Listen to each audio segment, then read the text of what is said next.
Welcome to the Gorgeous Gray podcast. I am Nicole Scott, your host, registered holistic nutritionist, rest mindset coach, author of the Gorgeous Gray movement, and the co-creator of the Menopause Reset program. In this podcast, we have real conversations about aging as a woman and all the pressure and uncertainty we feel as we head into menopause and beyond. Let's face it, aging is not an easy conversation to have. But I say it's time to talk about the messy middle and offer hope when we feel like giving up on ourselves. Let's talk about our fears around gray hair, our muffin tops, and even our dry, itchy vaginas and everything in between. I will help you reconnect to your feminine energy and offer real solutions from experts in their field to navigate aging as a woman. I believe we, as women, deserve to shine even brighter in this next chapter of life. So with a sense of humor and a lot of compassion, let's dive into these vulnerable conversations.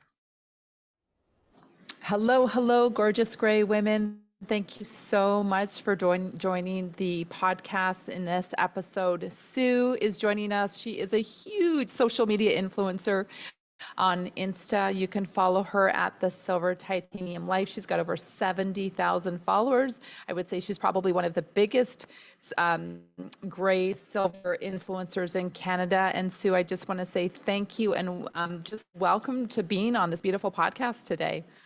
Thank you. I'm really excited to be here. Yeah, so Sue and I met, I think a long time ago, I think through Jen Pike and an online event, and you can tell a little bit more about that story. And then we have had socials together. We've connected with other Silver Sisters. She lives in Canada. She lives in in Ontario, and we live pretty close, and it's been beautiful to see you, witness your growth with your journey, because it's been over 2 years. So a couple things about her, guys. She's married, so like stop bugging her. She's a mama bear. She's a Silver Sister, and she's also pro-aging and into wellness and health, and also a celiac disease warrior. And we're going to dive into that conversation too about gut health and misdiagnose, that type of stuff. So I'm really looking forward to it. But first question, of course, Sue, that we want to just have a conversation. Your hair is gorgeous. I love that it's like multi-dimension. It looks like, honestly, that you've got these like professional highlights, and it looks beautiful. Talk about this journey. When did you decide to say, I'm done with the dye. I'm going to embrace my silver as a woman who's got a professional job. There's an image that you have to show up for. How did you make that decision? So it's funny that you mentioned about the highlights. I often get asked if I'm dyeing it this color.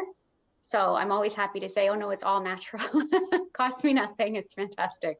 I would say the thought about going gray happened maybe even 3 to 4 years before I finally decided to go gray. I was starting to see women in public who had beautiful gray hair. And I know I've mentioned this story to you before. I was at the grocery store, saw a woman in line who had beautiful, curly, natural gray hair. And I'm not afraid to talk to strangers, but I went up to her and I said, I love your hair. And all she said to me was, you're going to love the freedom.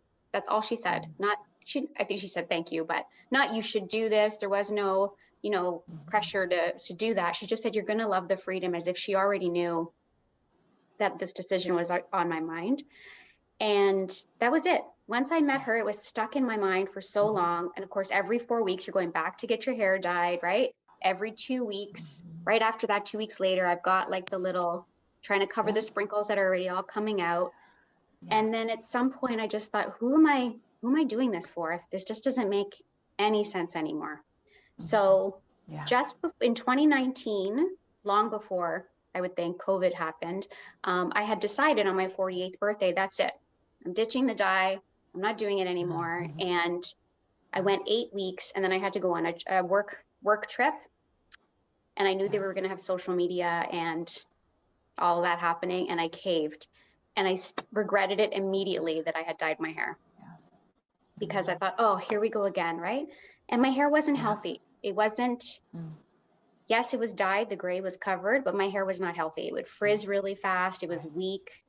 My hair was thinning, and it took me another 6 months. And then when COVID came, I was laid off for a short amount of time.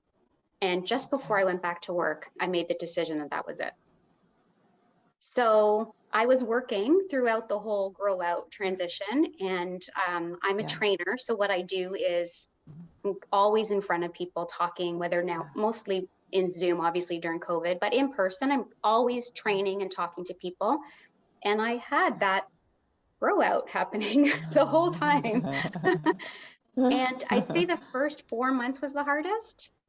I think just because we're so conditioned that as soon as you see gray, you have to cover it. Yeah. Once I probably got to about my eye, where my eye is, I was like, forget it. Like everyone else is just going to have to deal. Like, this is it. I'm fine. I'm happy. But I did have some interesting questions. People were like, are you only dyeing the bottom now? What exactly are you doing? But then it was fine. So it took me about 18 months of just all grow out, no blending or anything, because that was my choice, just my decision. And then happily cut it a little bit shorter and cut all the color off, but it is darker on the bottom or in the back. So it still has that kind of grand bray look, but it is all It totally does. Mm-hmm. And it's so unique. And that's why I love the Silver Sister community is that almost it's not one style or one color looks alike. Like it's so hard to duplicate what we have, which is makes it so unique, right? We stand out. We stand out in the crowd.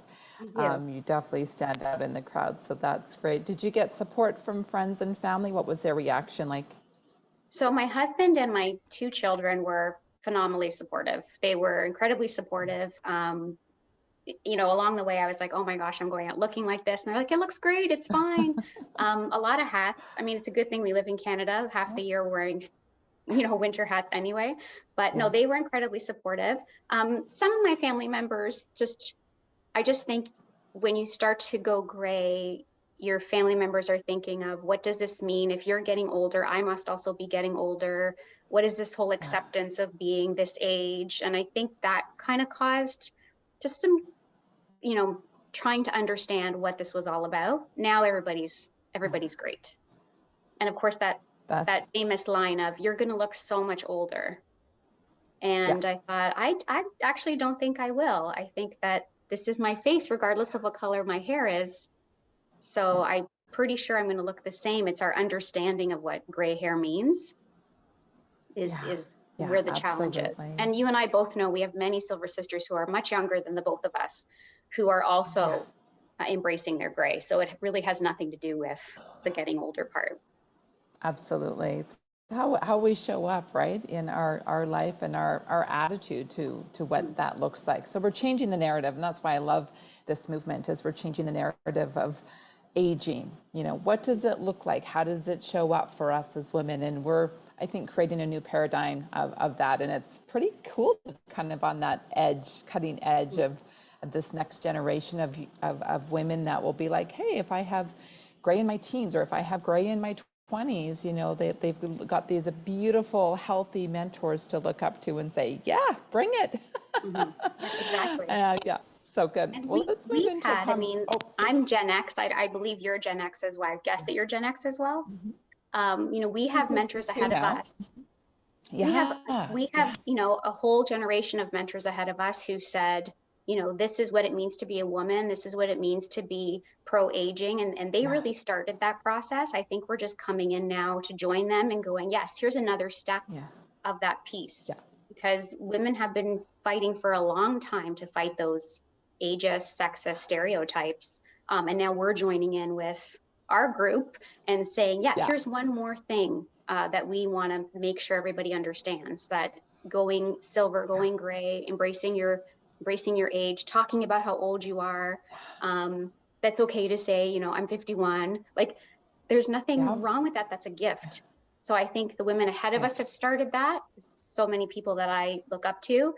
And now you're right. We're just really mentoring and kind of continuing the path for everyone else that's growing up after us. Yeah, it's almost like that silver baton. It's true. Just passing along, right?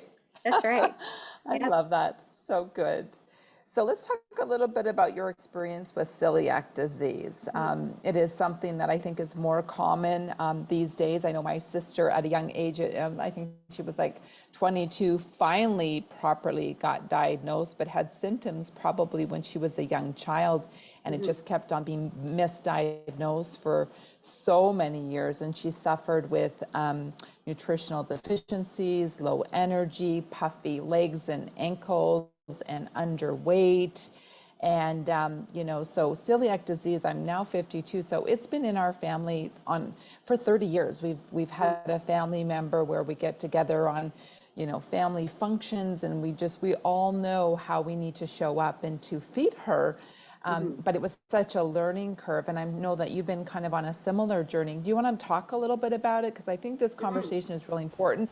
Me as a nutritionist, I see more and more and more GI issues showing up, especially as women age and as our hormones lower. It changes our gut, health. And if we've already got complications in gut health, and then our hormones are even lower, it's showing up as we get older. And whether it's celiac or some type of IBS, we got to talk about this and heal our gut, not just take a magic pill, but heal our gut. So let's talk about your journey on the celiac disease. And I just want to start and premise that with that I'm not a dietitian and I'm not a nutritionist. Yeah. All of what I'm going to share is all from my own personal experience and what I've learned along my journey. So I've had celiac disease now for 10 and a half years. And it's a lot of people think that celiac disease is an allergy to gluten, but it's not an allergy. It's an autoimmune disease. So your response to gluten is very different than someone who may need an EpiPen or has that allergic reaction. So when I'm exposed to gluten, I don't have an allergic reaction. I have an immune response. So it's impacting, as you know, many parts of my body. And I posted something not too long ago of a big mistake I made, which I'll talk about. Because even though it's been 10 and a half years, I still make mistakes, sadly, sometimes. So how that journey started was, I think when I was about 40, and when I look back, I've always had issues where my stomach felt uncomfortable or I felt bloated. My iron was always at the borderline of low. I could never really get it higher than that.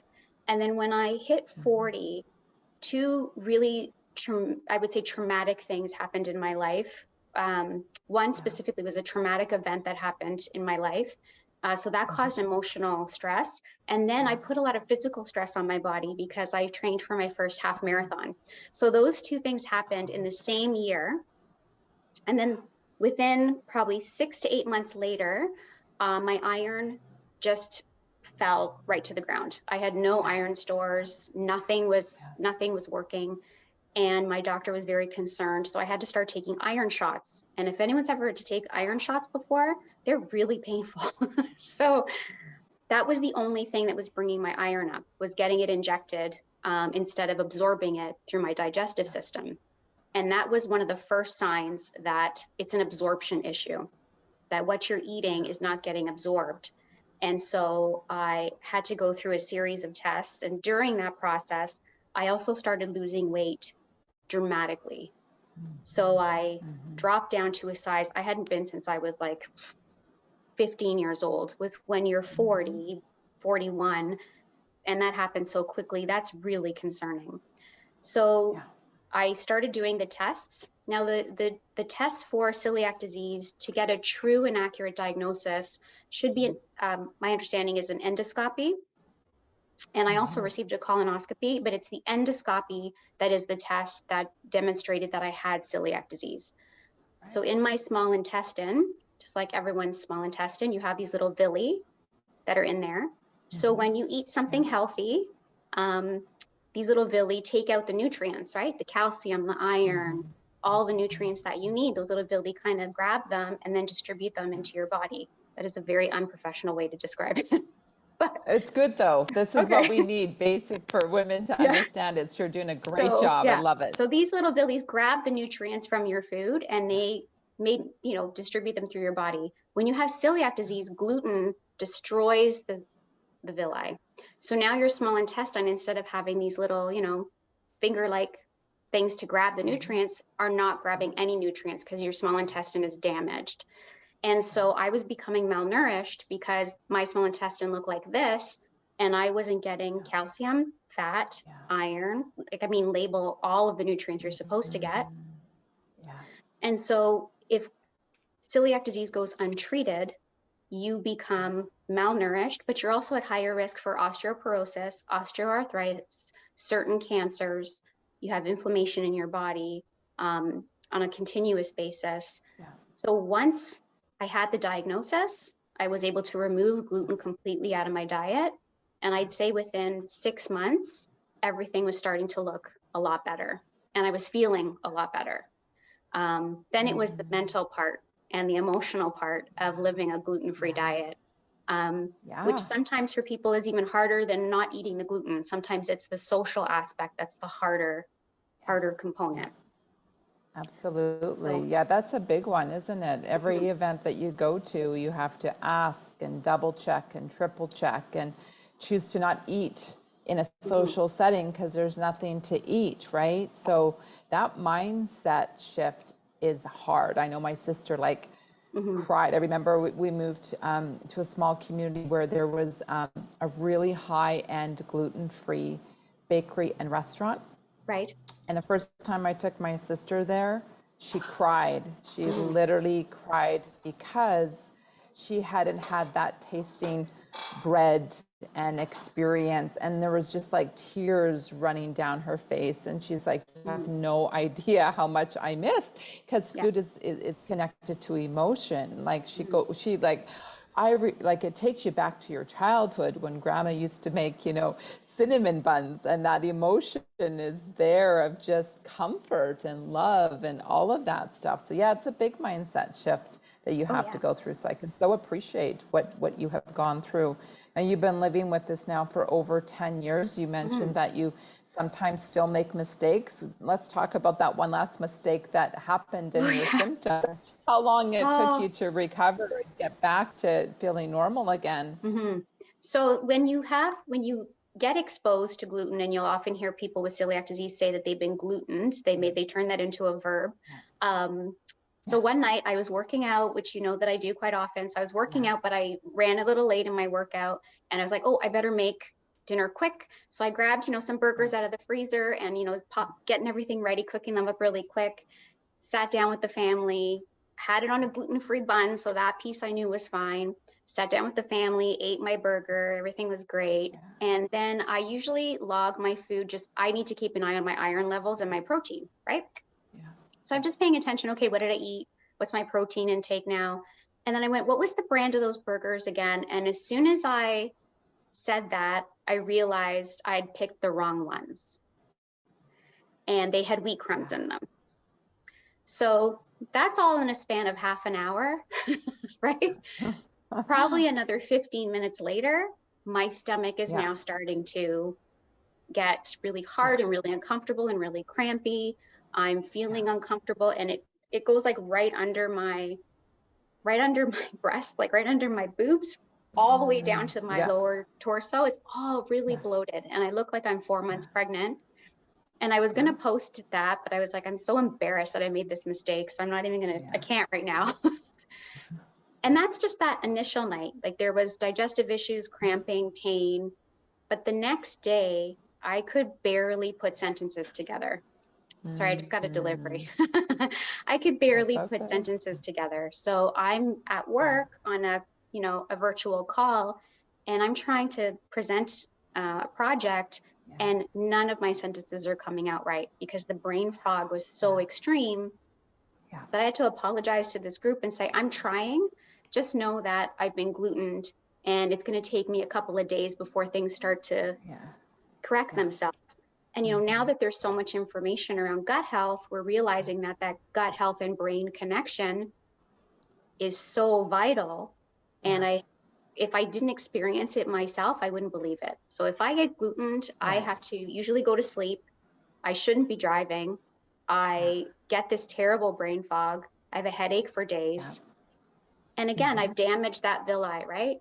So I don't know now how long that takes before I'm back to a good, healthy spot. It could take a month, it could take 2 months. It's just now really being focused on not making another mistake. So I'm not ever buying those burgers again because I don't want to make that mistake again. Yeah. I'm the only one in my family that is gluten-free.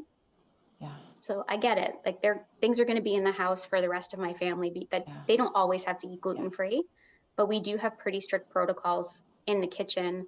I have my own toaster. We don't have any wooden utensils. Our cutting boards cannot be wooden because that absorbs gluten. I have my own stones that are gluten-free.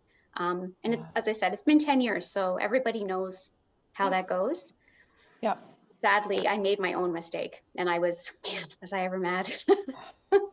Yeah, and it happens. I know my sister's been 30 years, but she will still get contaminated where you'll go out to a restaurant and she even has like a celiac card from the Celiac Association from Toronto. And she has it in her. So when she's in an unfamiliar restaurant, she'll make sure that the chef knows. She came down to Mexico recently and got contaminated, and it's just a horrible feeling.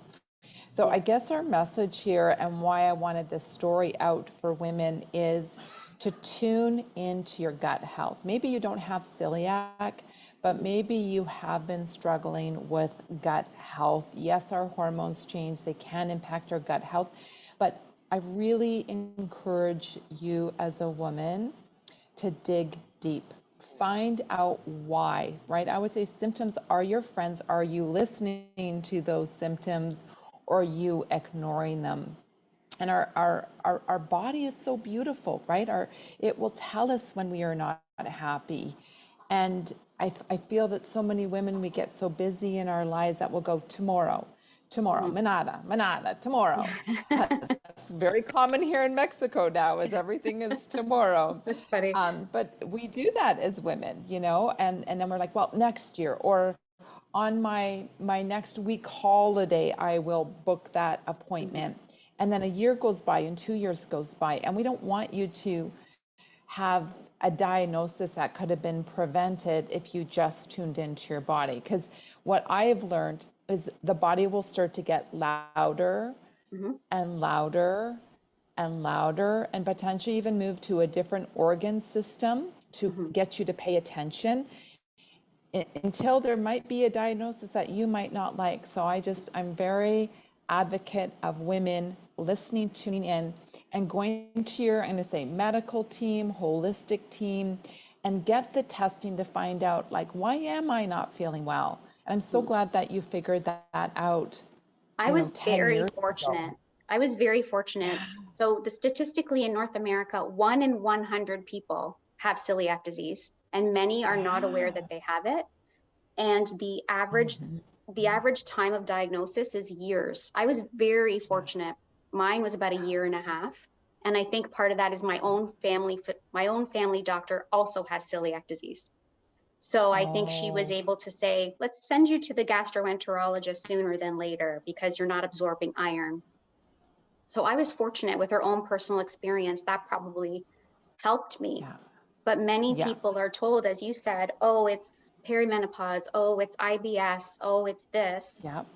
And you're right. The body continues to get louder and louder. And mine got louder with being malnourished and not having no energy at all. Even my daughter, who was little at the 8 at the time, would say, like, why are you sleeping all the time? Something's wrong. So women women especially have to advocate, and keep going back and say, this is not right. I'm still not feeling well. You need to send me to the right person to get the right diagnosis because celiac disease has so many symptoms that it can be misdiagnosed as something else. And meanwhile, that very serious damage is happening inside your body. So you have to fight to get the right diagnosis.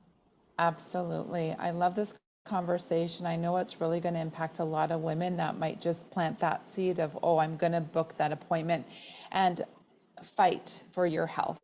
That would be my advice. Too many women that I work with, that I coach, will join my program, come into my one-on-one, and they will say, I went to the doctor got the basic tests, they don't see anything wrong with me. and they're not doing anything or they're not rebooking me. They just said, this is menopause. Right. This is you getting older. And they do this. They're like, they've got too many other people that they're worrying about. And they're like, you'll be fine. You'll figure it out. Have an extra nap. Go to bed early, you know. But there's no deep diving. And so I tell women, this is your time when you get into midlife, is to have that voice, be an advocate, and get loud. And if your doctor is not listening to you, or if your doctor is like, no, I'm good, then you find a new doctor, or you pay for a functional medicine practitioner, or you pay for a naturopath, or maybe you do have insurance that you can dig into and find out extra insurance so that your voice is heard, because you matter, your symptoms matter. And I just want to get that message out there loud to women, is that we've got to be our own health advocates. And I know you agree with me, Sue, on that one, don't you? I certainly, I certainly do. If I can just add one thing, a lot of people Yes. that I've gone through this process, the first step they get is this blood test that tells them whether they have it or not, or if there's a marker. And it's my understanding, and you know, everyone should be looking into here in Canada, as you mentioned, the Canadian Celiac Association. The blood test could be false. It could be a false negative. They really need to see what's going on inside your body. So as invasive as that sounds, it's actually a very easy test, and you're asleep through the endoscopy, so you're not awake. But they really need to see that the damage is happening to actually give you the proper diagnosis. So if your physician says, oh, let's just do the blood work and see what comes back, that is usually not enough. So again, advocate, advocate, advocate for the proper tests that are going to look for the right things.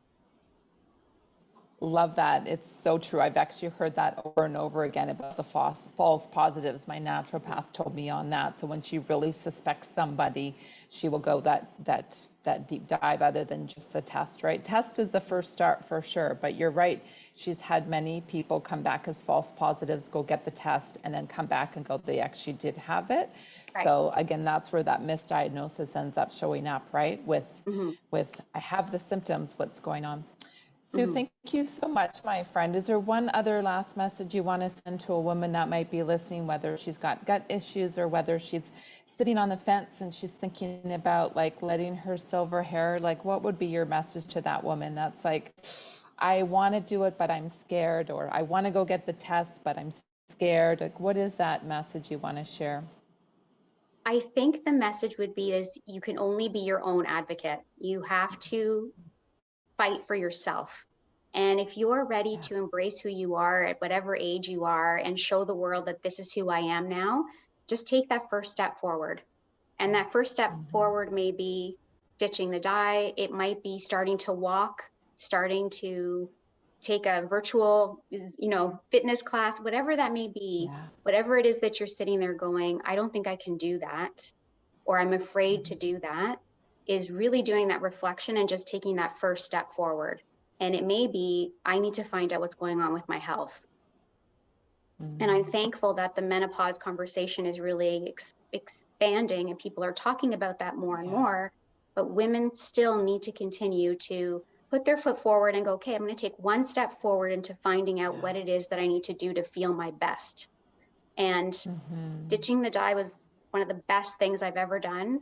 And I absolutely love it. It was just one part of me really working on who am I going to be as this new 50-year-old woman?